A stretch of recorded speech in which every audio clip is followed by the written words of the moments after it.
ಇದೀಗ ಮೊಬೈಲ್ ಯುಗ, ಎಲ್ಲವೂ ಮೊಬೈಲ್ಮಯವಾಗಿ ಹೋಗಿದೆ. ಅದರಲ್ಲಿಯೂ ಮೊಬೈಲ್ನಲ್ಲಿ ಬರುವ ವಿಡಿಯೋ ಗೇಮ್ಗಳು, ರೀಲ್ಸ್ಗಳು ಮಕ್ಕಳನ್ನು ಆಕರ್ಷಿಸುತ್ತವೆ.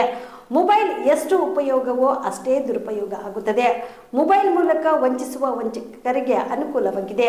ಹೀಗಾಗಿ ಮೊಮ್ಮಕ್ಕಳಿಗೆ ಕೈಯಲ್ಲಿ ಮೊಬೈಲ್ ಕೊಟ್ಟು ನಿವೃತ್ತ ನೌಕರರೊಬ್ಬರು 14 ಲಕ್ಷ ರೂಪಾಯಿ ಕಳೆದುಕೊಂಡ ಘಟನೆ ಜರುಗಿದೆ. ಅದು ಎಲ್ಲಿ ಅಂತೀರಾ? ಈ ವರದಿ ನೋಡಿ. ಹೌದು, ಮೊಬೈಲ್ ಯುಗದಲ್ಲಿ ಎಲ್ಲವೂ ಸಾಧ್ಯ. ಮೊಬೈಲ್ನಿಂದ ಹಣ ಕಳೆದುಕೊಂಡು ವಂಚನೆಗೆ ಒಳಗಾಗುತ್ತಿರುವ ಪ್ರಕರಣಗಳು ದಿನೇ ದಿನೇ ಬೆಳಕಿಗೆ ಬರುತ್ತವೆ. ಅಂದಹಾಗೆ ವಿಜಯಪುರ ಜಿಲ್ಲೆಯ ಸಿಂದಗಿ ಪಟ್ಟಣದ ನಿವೃತ್ತ ನೌಕರ ಬಸವರಾಜ್ ಹವಾಲ್ದಾರ್ ಅವರು ತಮ್ಮ ಮೊಮ್ಮಗಳಿಗೆ ಮೊಬೈಲ್ ನೀಡಿದ್ರಿಂದ 14 ಲಕ್ಷ ರೂಪಾಯಿಗಳನ್ನು ಸೈಬರ್ ವಂಚಕರಿಂದ ಕಳೆದುಕೊಂಡಿದ್ದಾರೆ. ಎಪಿಕೆ ಫೈಲ್ ಮೂಲಕ ಡೌನ್ಲೋಡ್ ಆದ ಅಪ್ಲಿಕೇಶನ್ ಮೂಲಕ ಖಾತೆಯನ್ನು ಹ್ಯಾಕ್ ಮಾಡಲಾಗಿದೆ. ಬಸವರಾಜ್ ಹವಾಲ್ದಾರ್ ಮತ್ತು ಅವರ ಪತ್ನಿಯ ಜಂಟಿ ಖಾತೆಯಲ್ಲಿದ್ದ 14 ಲಕ್ಷ ರೂಪಾಯಿ ವಂಚಕರು ದೋಚಿದ್ದಾರೆ. ಇವರ ಮೊಬೈಲ್ನಲ್ಲಿದ್ದ ಆನ್ಲೈನ್ ಬ್ಯಾಂಕಿಂಗ್ಗೆ ಬೆನಿಫಿಷಿಯರ್ ಆಡ್ ಮಾಡಿ ಅದರ ಮೂಲಕ ಹಣವನ್ನು ವರ್ಗಾಯಿಸಿಕೊಂಡಿದ್ದಾರೆ. ಯಾವಾಗ ಖಾತೆಯಲ್ಲಿದ್ದ ಲಕ್ಷ ಹಣ ಮಾಯವಾಯಿತೋ ಬಸವರಾಜ್ ಅವರು ವಿಜಯಪುರದ ಸಿಇಎನ್ ಪೊಲೀಸ್ ಠಾಣೆಯಲ್ಲಿ ದೂರು ದಾಖಲಿಸಿದ್ದಾರೆ. ನಂತರ ಬ್ಯಾಂಕ್ ಖಾತೆಯನ್ನು ಲಾಕ್ ಮಾಡಿಸಿದ್ದಾರೆ. ಈ ಪ್ರಕರಣದ ತನಿಖೆ ನಡೆಸಿದ ಸಿಇಎನ್ ಪೊಲೀಸರು ಬಸವರಾಜ್ ಅವರ ಮೊಬೈಲ್ ಪರಿಶೀಲಿಸಿದಾಗ ಎಪಿಕೆ ಫೈಲ್ ಮೂಲಕ ಆಪ್ ಡೌನ್ಲೋಡ್ ಮಾಡಿದ್ದನ್ನು ಕಂಡಿದ್ದಾರೆ. ನಂತರ ತಜ್ಞರಿಂದ ಪರಿಶೀಲನೆ ನಡೆಸಿದಾಗ ಎಪಿಕೆಯಿಂದ ಡೌನ್ಲೋಡ್ ಮಾಡಿಕೊಂಡು ಆಪ್ನಿಂದಲೇ ಹಣ ದೋಚಲಾಗಿದೆ ಎಂಬುದನ್ನು ತಿಳಿಸಿದ್ದಾರೆ. ಸರ್ ನಮಸ್ಕಾರ, ನನ್ನ ಹೆಸರು ಬಸವರಾಜ್, ತಂದೆ ಹನುಮಂತರಾಯ ಹವಾಲ್ದಾರ್. ನಾನು LIC ರಿಟೈರ್ಡ್ ಎಂಪ್ಲಾಯೀಸ್ ಆಗಿದ್ದು ನಾನು ಸಿಂಧಿಗೆಲ್ಲ ಸುಮಾರು 35 ವರ್ಷದಿಂದ ವಾಸವಾಗಿದ್ದೇನೆ. ಅದೇ ರೀತಿ ನನ್ನ ಅಕೌಂಟ್ ಕೂಡ ಯೂನಿಯನ್ ಬ್ಯಾಂಕ್ ಆಫ್ ಇಂಡಿಯಾ ಸಿಂಧಿಗಿನಲ್ಲೇ SB ಅಕೌಂಟ್ ಹೊಂದಿದ್ದೇನೆ. ನನಗೆ ಇದ್ದಕ್ಕಿದ್ದ ಹಾಗೆ 9ನೇ ತಾರೀಕು ಸ್ಯಾಟರ್ಡೆ ಈವ್ನಿಂಗ್ ಮೆಸೇಜ್ ಬರ್ಲಿಕ್ಕೆ ಶುರು ಮಾಡಿದ್ವು. ಮೆಸೇಜ್ ಬಂದಮೇಲೆ ನಾವು ಇದೇನೇ ಹ್ಯಾಕರ್ಸ್ದು ಪ್ರಾಬ್ಲಮ್ ಇರ್ತಾವಂತೇಳಿ ನಾವು ಯಾವುದನ್ನ ಕ್ಲಿಕ್ ಮಾಡಲಿಲ್ಲ. ಅದನಂತರ ನಮ್ಮದು ಅಕೌಂಟ್ ಯೂನಿಯನ್ ಬ್ಯಾಂಕಿನಲ್ಲಿ ಇರೋದ್ರಿಂದ ಮೊಬೈಲ್ ಕ್ಲೋನಿಂಗ್ ಮಾಡಿದರು. ಆಮೇಲೆ ಸಾಯಂಕಾಲ 7:30 ಸುಮಾರಿಗೆ ನಮ್ಮದು ಫಸ್ಟ್ ಡೆಬಿಟ್ ಕಾರ್ಡನ್ನು ಬ್ಲಾಕ್ ಮಾಡಿದರು.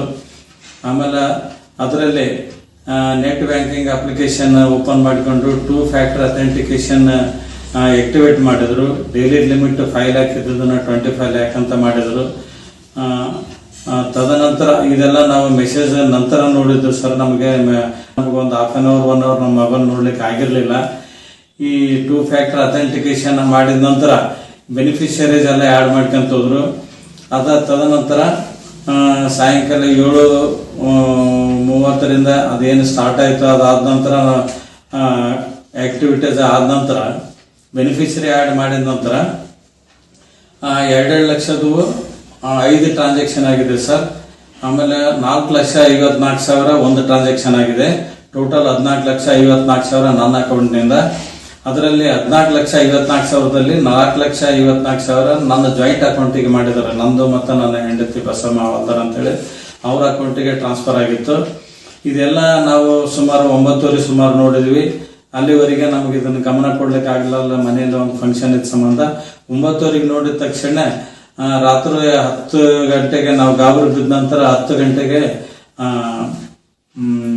1930ಕ್ಕೆ ಕಾಲ್ ಮಾಡಿ ಕಂಪ್ಲೇಂಟ್ ರೇಸ್ ಮಾಡಿದ್ವಿ. ಆಯ್ತು, ಅವರೆಲ್ಲ ಅಮೌಂಟ್ ಫ್ರೀಸ್ ಮಾಡ್ತೀವಿ ಅಂತ ಹೇಳ್ಕೊಟ್ರು ಸರ್. ತದನಂತರ ನಾವು ಮನೆಗೆ ಬಂದ್ವಿ. ಇನ್ನೇನು ಮುಂದಿಂದೆಲ್ಲ ಅಕೌಂಟ್ ಫ್ರೀಸ್ ಆಗುತ್ತೆ ಬಿಡಿ ಅಂತ ಹೇಳ್ಬಿಟ್ವಿ. ಬಟ್ ಮಾರನೇ ದಿನ ಇನ್ನು ವಿಜಯಪುರದ ಪೊಲೀಸ್ ಅಧಿಕಾರಿಗಳ ಪ್ರಕಾರ ಎಪಿಕೆ ಫೈಲ್ ಮೂಲಕ ಹ್ಯಾಕರ್ಗಳು ಆಪ್ಗಳನ್ನು ಕಳಿಸುತ್ತಿದ್ದಾರೆ. ಎಪಿಕೆ ಫೈಲ್ ಓಪನ್ ಮಾಡಿ ಅದರಲ್ಲಿ ಆಪ್ ಡೌನ್ಲೋಡ್ ಮಾಡಿದ್ರೆ ಮುಗೀತು ಕತೆ. ಅದರಲ್ಲಂತೂ ಮಕ್ಕಳ ಕೈಯಲ್ಲಿ ಮೊಬೈಲ್ ಇದ್ದಾಗ ಅಪಾಯಕಾರಿ. ಎಪಿಕೆ ಫೈಲ್ಗಳು ಆನ್ಲೈನ್ ಮೂಲಕ ಬರುತ್ತವೆ. ಗೇಮ್ ಆಡುವಾಗ, ವಿಡಿಯೋ ನೋಡುವಾಗ ಬರುವ ಎಪಿಕೆ ಫೈಲ್ಗಳನ್ನು ಮಕ್ಕಳು ಡೌನ್ಲೋಡ್ ಮಾಡುತ್ತಾರೆ. ಮುಂದೆ ನಡೆಯುವುದೇ ಅನಾಹುತಕಾರಿ ಸಂಗತಿ.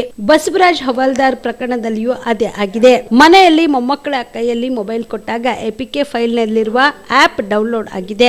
ಬಸವರಾಜ್ ಹವಾಲ್ದಾರ್ ಅವರ ಮೊಬೈಲ್ ಸೈಬರ್ ವಂಚಕರ ವಶವಾಗಿದೆ. ಆಗ ಇವರ ಅಕೌಂಟ್ ನಲ್ಲಿರುವ ಹಣವೆಲ್ಲ ವರ್ಗಾವಣೆ ಮಾಡಿಕೊಂಡಿರುವುದು ತನಿಖೆಯಲ್ಲಿ ತಿಳಿದು ಬಂದಿದೆ ಎಂದು ಜಿಲ್ಲಾ ಪೊಲೀಸ್ ವರಿಷ್ಠಾಧಿಕಾರಿ ಮಾಹಿತಿ ನೀಡಿದರು. ಒಟ್ಟಿನಲ್ಲಿ ಮೊಬೈಲ್ ಮಕ್ಕಳ ಕೈಯಲ್ಲಿ ಕೊಡಬೇಕಾದ್ರೆ ಎಚ್ಚರಿಕೆಯಿಂದ ಕೊಡಬೇಕು ಎನ್ನುವುದು ಪೊಲೀಸರ ಸಲಹೆಯಾಗಿದೆ. ಮೊಬೈಲ್ನಿಂದ ಇದೀಗ ಹಣ ಕಳೆದುಕೊಂಡು ತಲೆ ಮೇಲೆ ಕೈ ಹೊತ್ತು ಕೂರುವ ಪರಿಸ್ಥಿತಿ ನಿವೃತ್ತ ನೌಕರ ಬಸವರಾಜ್ ಹವಾಲ್ದಾರ್ ಅವರದಾಗಿದೆ. Shashi, on spot news, Vijayapura. ಇತ್ತೀಚಿನ ದಿನಗಳಲ್ಲಿ ವಿಜಯಪುರ ಜಿಲ್ಲೆಯಾದ್ಯಂತ ಮತ್ತು ಇಡೀ ದೇಶಾದ್ಯಂತ ಈ ಸೈಬರ್ ಕ್ರೈಮ್ ಪ್ರಕರಣಗಳು ಹೆಚ್ಚಾಗ್ತಾ ಇದೆ. ಸಾರ್ವಜನಿಕರಲ್ಲಿ ಒಂದು ಮನವಿ ಏನು ಅಂತಂದರೆ, ಇದಕ್ಕೆ ಹೆಚ್ಚಿನ ಅರಿವು ಸಾರ್ವಜನಿಕರಲ್ಲಿ ಇದು ಮೂಡ್ತು ಅಂತಂದರೆ ಸೈಬರ್ ಕ್ರೈಮನ್ನು ನಾವು ತಡೆಗಟ್ಟಬಹುದು.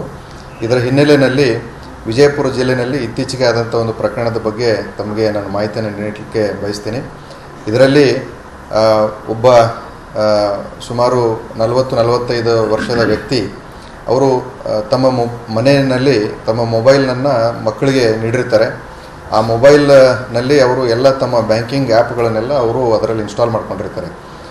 ಈ ಸಂದರ್ಭದಲ್ಲಿ ಏನಾಗುತ್ತೆ, ಅವರು ತಮ್ಮ ಮಗು ಹತ್ರ ಏನು ಮೊಬೈಲ್ ಬಿಟ್ಟು ಹೋಗಿರ್ತಾರೆ, ಆ ಮಗು ಮೊಬೈಲನ್ನು ಬಳಸುವಂಥ ಸಂದರ್ಭದಲ್ಲಿ ಯಾವ ಆ್ಯಪನ್ನು ಬಳಸುವಂಥ ಸಂದರ್ಭದಲ್ಲಿ ಅನ್ನುವಂಥ ಮಾಹಿತಿಯನ್ನು ಪತ್ತೆ ಹಚ್ಚಬೇಕಾಗಿದೆ. ಆದರೆ ಆ ಸಂದರ್ಭದಲ್ಲಿ ಒಂದು APK ಫೈಲು ಸೈಬರ್ ಕಳ್ಳರು ಕಳಿಸಿರ್ತಾರೆ. ಆ ಮಗು ಗೊತ್ತಾಗದೇ ಆ ಒಂದು ಆ್ಯಪನ್ನು ಮೊಬೈಲ್ನಲ್ಲಿ ಇನ್ಸ್ಟಾಲ್ ಮಾಡುತ್ತೆ. ಆ ಇನ್ಸ್ಟಾಲ್ ಮಾಡಿ ಆದ ನಂತರ ಆ ಸಂಪೂರ್ಣ ಮೊಬೈಲ್ನ ನಿಯಂತ್ರಣ ಸೈಬರ್ ಕಳ್ಳರ ಒಂದು ಕೈಯಲ್ಲಿ ಸಿಕ್ಕು ಅವರ ಬ್ಯಾಂಕ್ ಖಾತೆಯಲ್ಲಿರ್ತಕ್ಕಂಥ ಸುಮಾರು 14 ಲಕ್ಷನಷ್ಟು ಹಣ ಆ ಸೈಬರ್ ಕಳ್ಳರು ದೋಚಿದ್ದಾರೆ. ಹಾಗಾಗಿ ನನ್ನ ಒಂದು ಸಾರ್ವಜನಿಕರಲ್ಲಿ ಮನವಿ ಏನಂತಂದರೆ, ಈ ಥರ ಮೊಬೈಲ್ಗಳನ್ನು ತಾವು ಮಕ್ಕಳಲ್ಲಿ ನೀಡಿದಾಗ ಅವರ ಮೇಲೆ ಒಂದು ಸ್ವಲ್ಪ ನಿಗಾ ಇಟ್ಟು ಈ ರೀತಿಯ ಏನು APK ಫೈಲ್ಸ್ ಅಂತ ನಾವು ಕರಿತೀವಿ, ಆ ಫೈಲ್ಗಳು ನಿಮ್ಮ ಮೊಬೈಲ್ನಲ್ಲಿ ಇನ್ಸ್ಟಾಲ್ಗಳು ಆಗದೇ ಇರೋ ರೀತಿಯಲ್ಲಿ ತಾವು ನೋಡಿಕೊಂಡ್ರೆ ತಮ್ಮ ಮೊಬೈಲ್ ಸುರಕ್ಷಿತ ಇರುತ್ತೆ ಮತ್ತು ತಮ್ಮ ಹಣವೂ ಕೂಡ ಸುರಕ್ಷಿತ ಇರುತ್ತೆ. ಸುಮಾರು 14 ಲಕ್ಷ ಹಣ ಈ ಕೇಸ್ನಲ್ಲಿ ಅವರು ದೋಚಿದ್ದಾರೆ. ಈಗ ಪ್ರಕರಣ ನಮ್ಮ ಸೆನ್ ಪೊಲೀಸ್ ಠಾಣೆಯಲ್ಲಿ ದಾಖಲಾಗಿದೆ. ನಾವು ತನಿಖೆಯನ್ನು ಕೈಗೊಳ್ಳುತ್ತೇವೆ. OTP ಅವಶ್ಯಕತೆನೇ ಇರೋದಿಲ್ಲ ಇದರಲ್ಲಿ ಅವರು ವಾಟ್ಸಪ್ನಲ್ಲಿ ಆ ಒಂದು APK ಫೈಲ್ ಕಳಿಸ್ಬೋದು, ಅಥವಾ ಮೊಬೈಲ್ ಮೆಸೇಜ್ SMS ಮಾಡ್ತಾರಲ್ಲ ಅದರಲ್ಲೂ ಕೂಡ APK ಫೈಲ್ ಕಳಿಸ್ಬೋದು. ಆ APK ಫೈಲ್ ರಿಸೀವ್ ಆದ ತಕ್ಷಣ ಅದು ಲಿಂಕ್ ಇರುತ್ತೆ. ಆ ಲಿಂಕನ್ನು ಅವ್ರು ಏನಾದರೂ ಪ್ರೆಸ್ ಮಾಡಿ ಇನ್ಸ್ಟಾಲ್ ಅಂತ ಹೇಳಿದ್ರು ಅದರಲ್ಲಿ ಅವರು ಪ್ರೆಸ್ ಮಾಡಿದ್ರೆ ಆ ಮೊಬೈಲ್ನಲ್ಲಿ ಆ ಒಂದು APK ಫೈಲ್ ಇನ್ಸ್ಟಾಲ್ ಆಗಿಬಿಡುತ್ತೆ. ಆ ಒಂದು ಸರಿ ಅದು APK ಫೈಲ್ ಅಂತಂದರೆ ಭಾಳಷ್ಟು ವಿಷಯಗಳ ಸಂಬಂಧಪಟ್ಟಂತೆ APK ಫೈಲ್ಗಳನ್ನು ಬಳಸ್ತಾರೆ. ಬರೀ ಹ್ಯಾಕರ್ಸು ಮತ್ತು ಈ ಥರ ನಿಯಂತ್ರಣ ತೆಗೆದುಕೊಳ್ಳಿಕ್ಕೆ ಮಾತ್ರ ಬಳಸೋದಿಲ್ಲ, ಇವನ್ ಒಳ್ಳೆಯ ಉದ್ದೇಶಕ್ಕೋಸ್ಕರನೂ ಕೂಡ APK ಫೈಲ್ಗಳನ್ನು ಬಳಸ್ತಾರೆ. ವಾಟ್ಸಪ್ನಲ್ಲಿ ಆ ಒಂದು APK ಫೈಲ್ ಕಳಿಸ್ಬೋದು, ಅಥವಾ ಮೊಬೈಲ್ ಮೆಸೇಜ್ SMS ಮಾಡ್ತಾರಲ್ಲ ಅದರಲ್ಲೂ ಕೂಡ APK ಫೈಲ್ ಕಳಿಸ್ಬೋದು. ಆ APK ಫೈಲ್ ರಿಸೀವ್ ಆದ ತಕ್ಷಣ ಅದು ಲಿಂಕ್ ಇರುತ್ತೆ. ಆ ಲಿಂಕನ್ನು ಅವ್ರು ಏನಾದರೂ ಪ್ರೆಸ್ ಮಾಡಿ ಇನ್ಸ್ಟಾಲ್ ಅಂತ ಹೇಳಿದ್ರು ಅದರಲ್ಲಿ ಅವರು ಪ್ರೆಸ್ ಮಾಡಿದ್ರೆ ಆ ಮೊಬೈಲ್ನಲ್ಲಿ ಆ ಒಂದು APK ಫೈಲ್ ಇನ್ಸ್ಟಾಲ್ ಆಗಿಬಿಡುತ್ತೆ. ಆ ಒಂದು ಸರಿ ಅದು APK ಫೈಲ್ ಅಂತಂದರೆ ಭಾಳಷ್ಟು ವಿಷಯಗಳ ಸಂಬಂಧಪಟ್ಟಂತೆ APK ಫೈಲ್ಗಳನ್ನು ಬಳಸ್ತಾರೆ. ಬರೀ ಹ್ಯಾಕರ್ಸು ಮತ್ತು ಈ ಥರ ನಿಯಂತ್ರಣ ತೆಗೆದುಕೊಳ್ಳಿಕ್ಕೆ ಮಾತ್ರ ಬಳಸೋದಿಲ್ಲ, ಇವನ್ ಒಳ್ಳೆಯ ಉದ್ದೇಶಕ್ಕೋಸ್ಕರನೂ ಕೂಡ APK ಫೈಲ್ಗಳನ್ನು ಬಳಸ್ತಾರೆ. ಆದರೆ ಈ ಮೊಬೈಲ್ ಏನು ಸೈಬರ್ ಕಳ್ಳರಿದ್ದಾರೆ ಈ ಒಂದು ಸಾಧನವನ್ನು ಅವರು ಬಳಸ್ಕೊಂಡು APK ಫೈಲನ್ನು ಅವರು ಇಂಟರ್ನೆಟ್ ಮುಖಾಂತರ ಮೊಬೈಲ್ಗಳಿಗೆ ಕಳಿಸ್ಕೊಡ್ತಾರೆ. ಅದು ಸೋಷಿಯಲ್ ಮೀಡಿಯಾ ಮುಖಾಂತರ ಆಗಿರ್ಬೋದು ಅಥವಾ SMS ಮುಖಾಂತರ ಆಗಿರ್ಬೋದು. ಕಳಿಸಿ ಆದ ನಂತರ ಅದು ಲಿಂಕ್ ಇರುತ್ತೆ, ಲಿಂಕ್ ಕ್ಲಿಕ್ ಮಾಡಿದ ಮೇಲೆ ನಂತರ ಅದರಲ್ಲಿ ಇನ್ಸ್ಟಾಲ್ ಅಂತ ಅವರು ಏನಾದರೂ ಅದರಲ್ಲಿ ಪ್ರೆಸ್ ಮಾಡಿದ್ರಂದರೆ ಆ APK ಫೈಲು ಏನು ಆ ಮೊಬೈಲ್ ನಿಯಂತ್ರಣ ತೆಗೆದುಕೊಳ್ಳೋ ಒಂದು ಉದ್ದೇಶದಿಂದ APK ಫೈಲ್ ಇರುತ್ತೆ, ಆ APK ಫೈಲು ಅವರ ಮೊಬೈಲ್ನಲ್ಲಿ ಇನ್ಸ್ಟಾಲ್ ಆಗುತ್ತೆ. ನೀವು ಹೇಗೆ ರೆಗ್ಯುಲರ್ ಪ್ಲೇಸ್ಟೋರ್ನಲ್ಲಿ ಆ್ಯಪ್ಗಳನ್ನು ಸರ್ಚ್ ಮಾಡಿ ನಿಮಗೆ ಬೇಕಾದಂಥ ಆ್ಯಪ್ಗಳನ್ನು ನೀವು ಇನ್ಸ್ಟಾಲ್ ಮಾಡ್ಕೊಳ್ತೀರೋ ಅದೇ ರೀತಿ ಈ APK ಫೈಲು ಮೊಬೈಲ್ನಲ್ಲಿ ಇನ್ಸ್ಟಾಲ್ ಆಗುತ್ತೆ. ಒಂದು ಸರಿ ಈ APK ಫೈಲು ದುರುದ್ದೇಶ ಹೊಂದಿದಂಥ APK ಫೈಲು ಮೊಬೈಲ್ನಲ್ಲಿ ಇನ್ಸ್ಟಾಲ್ ಆದ ತಕ್ಷಣ ಆ ಸೈಬರ್ ಕಳ್ಳರ ಕೈಯಲ್ಲಿ ಈ ಮೊಬೈಲ್ನ ಸಂಪೂರ್ಣ ನಿಯಂತ್ರಣ ಅವ್ರ ಕಡೆ ಹೋಗ್ಬಿಡುತ್ತೆ. ಇವರ ಸ್ಕ್ರೀನ್ ಕೂಡ ಅವರು ಅಲ್ಲಿ ನೋಡಬಹುದು, ಇವರ ಅಲ್ಲೇ ಕುಳಿತುಕೊಂಡು ಇವರ ಎಲ್ಲ ಆ್ಯಪ್ಗಳನ್ನು ಕೂಡ ಅವರು ಆಪರೇಟ್ ಮಾಡ್ಬೋದು. ಇವರ OTPನೂ ಕೂಡ ಅವ್ರ ಮೊಬೈಲ್ಗೆ ಹೋಗುತ್ತೆ. ಒಂದು ವೇಳೆ ಏನಾದರೂ ಬ್ಯಾಂಕ್ ಪಾಸ್ವರ್ಡ್ ಚೇಂಜ್ ಮಾಡಬೇಕಾಗಿದೆ ಅಥವಾ ಹಣವನ್ನು ಒಬ್ಬ ವ್ಯಕ್ತಿಯಿಂದ ಇನ್ನೊಬ್ಬ ವ್ಯಕ್ತಿಗೆ ಕಳಿಸುವಂಥ ಸಂದರ್ಭದಲ್ಲಿ ಹೈ ಸೆಕ್ಯೂರಿಟಿ ಪಾಸ್ವರ್ಡು ಬ್ಯಾಂಕ್ನವರು ಕಳಿಸುವಂಥ ವ್ಯವಸ್ಥೆಯನ್ನು ಇಟ್ಕೊಂಡಿದ್ದಾರೆ. ಆ ಪಾಸ್ವರ್ಡ್ ಕೂಡ ಅವ್ರ ಮೊಬೈಲ್ಗೆ ಹೋಗುತ್ತೆ. ಹಾಗಾಗಿ ಆ ಮೊಬೈಲ್ನಲ್ಲಿ ಇರ್ತಕ್ಕಂಥ ಯಾವುದೇ ಬ್ಯಾಂಕಿಂಗ್ ಆ್ಯಪ್ ಇರಲಿ ಅವನ್ನ ಬಳಸ್ಕೊಂಡು ಅವ್ರು ಏನು ಮಾಡ್ತಾರೆ, ಆ ವ್ಯಕ್ತಿಯ ಅಕೌಂಟಿಂದ ತಮಗೆ ಬೇಕಾದಂಥ ಅಕೌಂಟಿಗೆ ಅವರು ಹಣವನ್ನು ಕಳಿಸುವಂಥ ಕೆಲಸವನ್ನು ಮಾಡ್ತಾ ಇದ್ದಾರೆ. ಅದಕ್ಕೆ ನನ್ನ ಒಂದು ಮನವಿ ಏನು ಅಂತಂದರೆ, ಯಾವುದೇ ಕಾರಣಕ್ಕೂ ಕೂಡ ಮೊಬೈಲ್ನ ಒಂದು ನಿಯಂತ್ರಣ ಮೊಬೈಲ್ ಓನರ್ಸ್ ಏನಿರ್ತಾರೆ ಅವರು ತಮ್ಮ ಹತ್ರ ಇಟ್ಕೊಂಡಿರಬೇಕು. ಮೊಬೈಲ್ ಮಕ್ಕಳ ಹತ್ರ ಕೊಟ್ಟಾಗ ಅವ್ರಿಗೆ ಗೊತ್ತಾಗೋದಿಲ್ಲ ಇದನ್ನು ಇನ್ಸ್ಟಾಲ್ ಮಾಡಬೇಕು ಬೇಡ ಅಂಥೇಳಿ. ಅವರು ಆಟ ಆಡುವಂಥ ಸಂದರ್ಭದಲ್ಲಿ ಇದು ಏನೋ ಯೂಸ್ ಆಗುತ್ತೆ ಅಥವಾ ಇದರಿಂದ ನನಗೇನೋ ಉಪಯೋಗ ಆಗುತ್ತೆ ಅಂಥೇಳಿ ಅವರು ಇನ್ಸ್ಟಾಲ್ ಮಾಡಿಬಿಡ್ತಾರೆ. ಅದರಿಂದ ಸಂಪೂರ್ಣವಾದಂಥ ಮೊಬೈಲ್ನ ನಿಯಂತ್ರಣ ಸೈಬರ್ ಕಳ್ಳರ ಕೈಯಲ್ಲಿ ಸಿಕ್ಕು ಹಣವನ್ನು ಹೋಗುವಂಥ ಸಂದರ್ಭ ಇದೆ.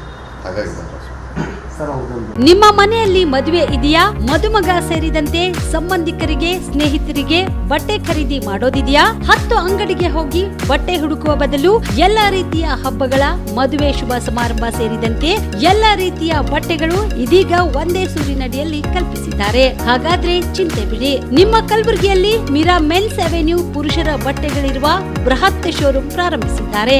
ಇಲ್ಲಿ Manyavar, Blackberry, Jack and Jones, Rare Rabbit, Spykar, Indian Terrain, Arrow, Mufti, US Polo ಸೇರಿದಂತೆ ಎಲ್ಲಾ ರೀತಿಯ ಬ್ರಾಂಡೆಡ್ ಬಟ್ಟೆಗಳು ಇಲ್ಲಿ ಲಭ್ಯ.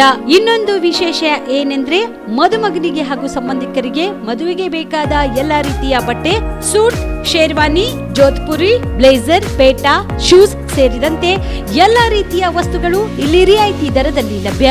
ಮತ್ತ್ಯಾಕೆ ತಡ? ಹಿಂದೆ ಭೇಟಿ ನೀಡಿ. ಕಲ್ಯಾಣ ಕರ್ನಾಟಕದ ಬೃಹತ್ ಬಟ್ಟೆ showroom Meera men's avenue, Lahoti petrol bunk ಮುಂಭಾಗ, ತಿಮ್ಮಾಪುರಿಗೆ ಹೋಗುವ ರಸ್ತೆ, ಕಲಬುರಗಿ. ಹೆಚ್ಚಿನ ಮಾಹಿತಿಗಾಗಿ ಸಂಪರ್ಕಿಸಿ 9916745499.